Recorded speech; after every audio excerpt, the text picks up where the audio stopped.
You already know more than you think. You just don't know how to read the signs yet. Every person you meet leaves behind clues, and Nietzsche's 18 psychological truths. They teach you how to find those clues, how to read them, and most importantly, what they reveal. This isn't something they teach in school, but once you see it, you can't unsee it. And this video isn't just some fast list or shallow advice. It's a full breakdown divided into 3 powerful sections. Each part builds on the last. If you skip ahead or zone out, you'll miss the depth that actually makes this work. So stay with me, because by the time we're done, you won't just understand people, you'll understand yourself in ways you never imagined.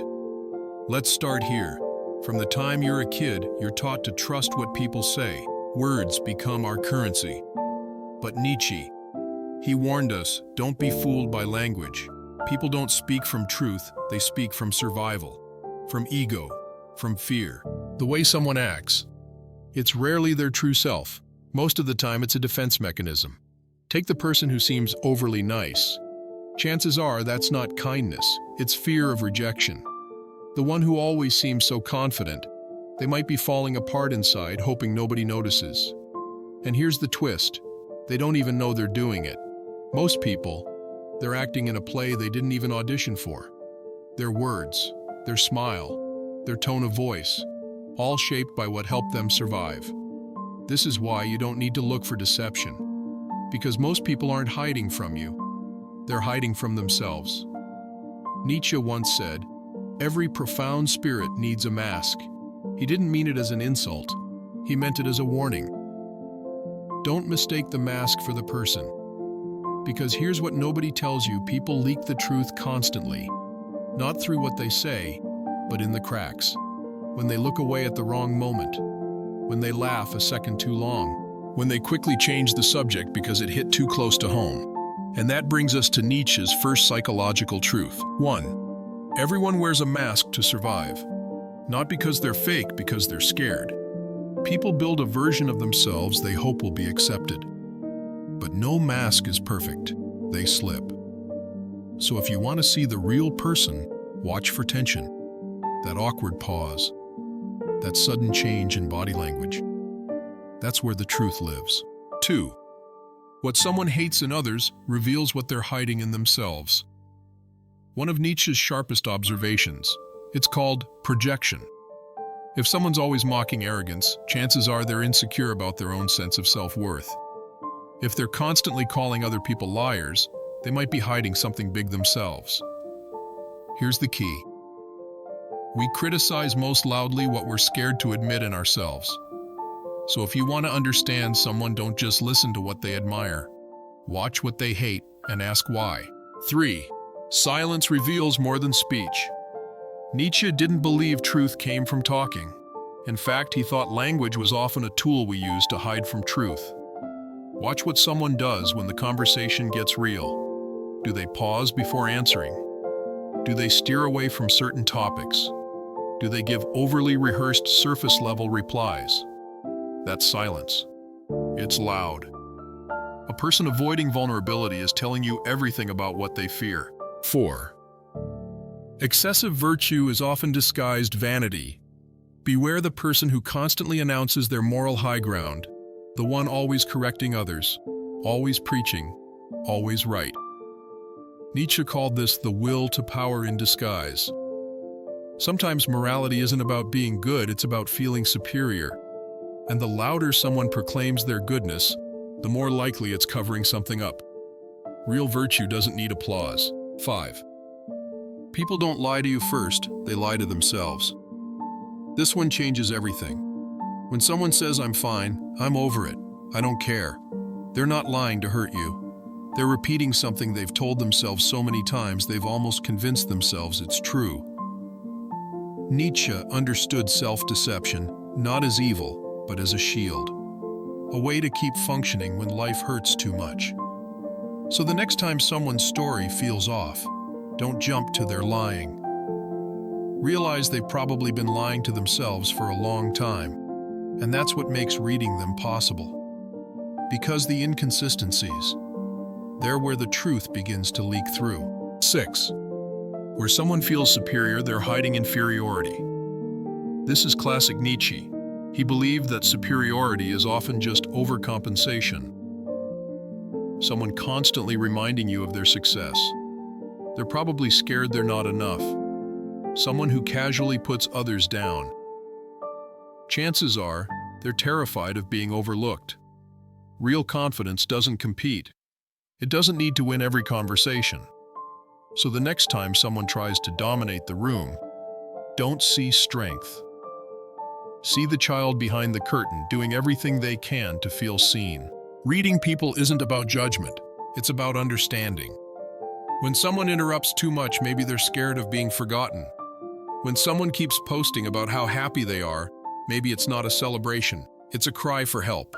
When someone won't make eye contact while saying "I'm fine," you now know to listen to their body, not their words. And here's the most important part. Use these truths not to gain power, but to extend compassion. Because the more clearly you see someone, the less likely you are to hate them. That's Nietzsche's secret. He didn't want you to see through people to manipulate them. He wanted you to stop being fooled so you could finally start connecting. If you've ever looked at someone and felt like you were only seeing the surface, if you've ever wished you could decode what's really going on, drop a comment. Let's talk about the moments people showed you their truth without saying a single word. And if this opened your eyes, subscribe. There's much more coming. Because next, we go deeper. It's one thing to notice the mask. It's another thing entirely to watch it crack. If you've ever really paid attention, then you've probably seen it. A flicker in someone's eyes when a topic hits too close. A nervous laugh that doesn't match the words. That sudden change in energy when their guard slips. These aren't accidents. They're cracks in the mask. And if you know how to see them, you realize people aren't impossible to read. They're just scared to be seen. In part 1, we uncovered how people create personas to survive. But now in part 2, we go deeper, to the places where those masks start to fracture. Nietzsche didn't believe the self was a stable thing. He believed it was a performance. A stitched-together role meant to help us navigate a world that often wounds us. And here's the thing. When that performance is threatened, truth starts to leak through. Let's begin right here. 7. Most actions are driven by unconscious fear. Why does someone over-explain themselves? Why do they dominate a conversation? Or completely disappear? Why do they say yes when everything in their body says no? Fear. Fear of abandonment. Fear of rejection. Fear of humiliation. Fear of failure.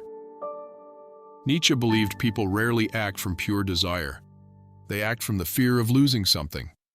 Status, love, safety, dignity. So when you want to read someone, don't just look at what they say they want. Ask yourself instead, what are they afraid to lose? Because that's where the real truth lives. 8. When someone constantly criticizes, it's usually projection.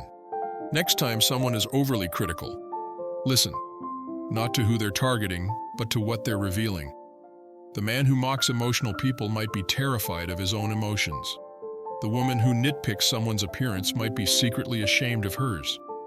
Nietzsche said it best. Judgment isn't usually about the world, it's about the self. So trace the criticism back to its source. What part of themselves are they trying to avoid? Projection isn't just a defense mechanism, it's a confession. And if you listen with clarity, it tells you exactly where someone's pain lives. 9. False confidence often hides guilt. There's a type of person we've all met. They always seem composed, in control, put together. But if you observe closely, you'll notice the signs: tension in their jaw. Over-preparing for even simple things. Getting overly defensive under pressure. Nietzsche noticed this pattern in leaders, teachers, even spiritual guides. People who perform certainty because they're scared of being exposed, of being wrong, of being seen. So next time someone's confidence feels too polished, don't be intimidated. Be curious. Ask, what are they trying to bury? Because real peace doesn't perform, it just is. 10. People betray themselves through exaggeration. This one's subtle, but once you see it, you can't unsee it. Ever hear someone say, "I don't care what anyone thinks, I'm always happy, I'm totally over it"? Big statements. But here's the thing. The more extreme the claim, the less true it usually is. Nietzsche believed exaggeration was the ego yelling over doubt, trying to drown out uncertainty by getting louder. So when someone's words sound too absolute, don't focus on the message. Ask, what are they trying to silence inside themselves? Because exaggeration is noise, but insecurity, that's the source of the volume. 11. Those who obsess over control often fear inner chaos. Look around. Control is everywhere. People manage their calendars down to the minute. They monitor every calorie. They dominate meetings, micromanage relationships, and panic over the unknown. And you might think that looks like strength, but Nietzsche saw something else. He saw fear. When someone clings to control on the outside, it's often because something inside them feels dangerously unstable. So if someone lashes out when plans change, or if they can't relax unless everything is perfect, that's not power. That's a deep, trembling fear that if they loosen their grip, everything might fall apart. 12. The louder the performance, the emptier the core. This is one of Nietzsche's most haunting truths, and it hits harder in our era than maybe any other. Scroll through social media, you'll see it. The non-stop posts, the polished selfies, the constant updates, the curated identity. Look at me, watch me, approve of me. But Nietzsche didn't see that as a flex. He saw it as a wound. When someone is constantly performing, it's not because they feel whole. It's because they're afraid they'll be invisible if they don't. They create drama color noise because silence feels unbearable. But a person who's truly grounded in themselves doesn't need to be seen all the time. They don't need applause. They're already enough. So next time someone's life looks like a highlight reel, remember, it's not always a show of confidence. It might just be a whisper of need, putting it all together. You're probably feeling it now. That shift. You walk into a room and suddenly people's patterns speak louder than their words. You hear someone interrupting again and again, and you don't just get annoyed. You understand they're afraid of being forgotten. You see someone boasting non-stop, and instead of rolling your eyes, you sense the hidden wound behind the brag. You're not reading minds, you're reading masks. And Nietzsche gave you the tools to decode them. But here's the part most people miss. This isn't about manipulation. This isn't about judgment. It's about compassion.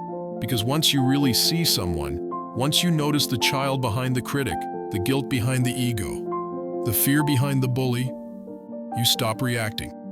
You stop hating. You start understanding. And that makes you unshakable. If this video has helped you see people differently, you're going to want to stick around for part 3, because we're not done. Next, we strip away the final layer. We'll explore the deepest roots, the childhood scripts that shape adult personalities, the envy, the silence, the hunger to be remembered. All of it comes from a deeper place. In the final chapter, you'll learn the last 6 truths, the ones that don't just help you see people, they help you see your own soul more clearly. We've come a long way. You've learned to spot the mask. You've watched it crack. But now it's time to go even deeper, because behind every behavior is a belief, and behind every belief is a wound. In this final part, we're not just learning how to see others, we're learning how to recognize the soul, the quiet story that lives beneath the surface of every person you meet. Nietzsche didn't just want us to analyze people, he wanted us to wake up, to finally see that every reaction, every defense, every loud opinion has roots far older and deeper than we realize. So, let's finish what we started. 13. No one speaks from logic, they speak from pain. You might think people are rational, that they base their arguments on facts, reason, data. But Nietzsche saw it differently. He believed most logic is just emotion in disguise, a defense built to protect an old wound. Someone says, "I don't believe in love. It's all fake." That sounds logical, but it might actually be someone guarding a heart that's been broken too many times. Another says, "People can't be trusted." And sure, it could be a belief, but more likely it's a scar. So when someone holds tightly to a viewpoint, don't just ask, what do they believe? Ask what hurt them into believing this. What are they afraid to feel again? Because that's where the real story lives. And when you start seeing pain instead of just opinion, you stop reacting and you start understanding. 14. How someone reacts to weakness reveals their true strength. Want to really know someone? Watch how they treat someone who has nothing to offer. Nietzsche believed true power doesn't show up in dominance, it shows up in restraint. If someone mocks vulnerability, they're likely afraid of their own. If someone punishes others for mistakes, they may have grown up in a world where they weren't allowed to make any. If someone always wins, but leaves a trail of hurt behind them, that's not victory. That's a person still at war with themselves. But the one who can sit with pain without flinching, who can offer grace when revenge is an option, who can witness weakness without trying to fix or flee, that's someone who's done the inner work. That's someone who no longer needs to prove anything. So when you want to read someone's soul, don't ask what they've achieved. Ask what they do when compassion is an option. That's the real mirror. 15. When someone fears being forgotten, they chase attention. Ever met someone who always needs to be noticed? The loudest in the room, the flashiest outfit, the endless stories, jokes, updates. At first glance, it seems like confidence, but Nietzsche looked deeper. He saw the desperation beneath the show, the child who was ignored growing into an adult who demands to be seen. Not because they're vain, but because they're scared of being invisible. And instead of asking directly for love, they ask for it through noise, through performance, chaos, and spectacle. So next time someone feels too much, pause. Don't rush to judge. Ask, what are they afraid will happen if they're not enough? Because sometimes attention isn't ego, it's a silent cry. 16. The person they attack is often the person they envy. This one stings, but it's real. Sometimes we think people attack others out of hate, but Nietzsche showed us. They often do it out of admiration, twisted admiration. The kind that says, I want that, but I don't believe I'll ever have it. So instead of celebrating the other person, they mock, they gossip, they tear down. Because that feels safer than admitting I wish I could be that free, that confident, that alive. So when someone criticizes the bold, the beautiful, the brave, ask yourself, what part of themselves have they given up on? What do they secretly want but can't admit they desire? Because envy is just buried desire. And the moment you recognize it in others or in yourself, you start to become free. 17. People act out their childhood, not their beliefs. You've probably heard it said, people don't change. Nietzsche would say, people repeat. We don't act from conscious values as often as we think. We act from patterns shaped when we were too young to choose. The kid who was never heard becomes the adult who never listens. The child punished for crying becomes someone who hides every emotion and logic. The one who had to earn love becomes the person who performs for attention even in toxic relationships. And they think they're living from beliefs. But really, they're reenacting old dynamics. So if you want to read someone, don't just ask who they are. Ask, who were they forced to become to feel safe? Because behavior is just biography in motion. And every adult is still carrying a child who just wanted to be okay. 18. Their patterns are a confession if you know how to listen. This final truth changes everything. People don't always say what hurts, but they show it, over and over again. Someone who ghosts as soon as things get close. Confessing, I'm scared of intimacy. Someone who overworks until they collapse. Confessing, stillness feels dangerous. Someone who flirts with everyone, but never connects. Confessing, I'm afraid of being truly known. Nietzsche believed that if you look closely, not at words, but at patterns, you'll hear the truth before it's ever spoken. And once you start to hear those patterns, you stop taking things personally. You stop assuming the worst. You become a mirror instead of a weapon. You reflect rather than react. You see, and still choose grace. That more than any trick or tactic is what makes you powerful. You're not just reading people anymore. You're remembering yourself. So now take a breath. Reflect. Every truth we've explored wasn't just about others. It was about you, your own patterns, your fears, your childhood scripts. Because the clearer you see them, the more clearly you begin to see yourself. This isn't the end. This is the beginning of a new way of seeing. Nietzsche didn't just want you to analyze people. He wanted you to awaken, to realize what you judge in others you carry inside, what you admire in others, you long to embody. So if this resonated, if you felt seen, if you recognized your own patterns or those of someone you love, let's talk. Drop a comment. Which of these 18 truths hit you the hardest? What moment in your life suddenly makes more sense now? Let's build something honest together. In a world full of masks, let's learn to see. And if this spoke to you, hit subscribe. This is only the beginning of seeing what's hidden and becoming who you really are.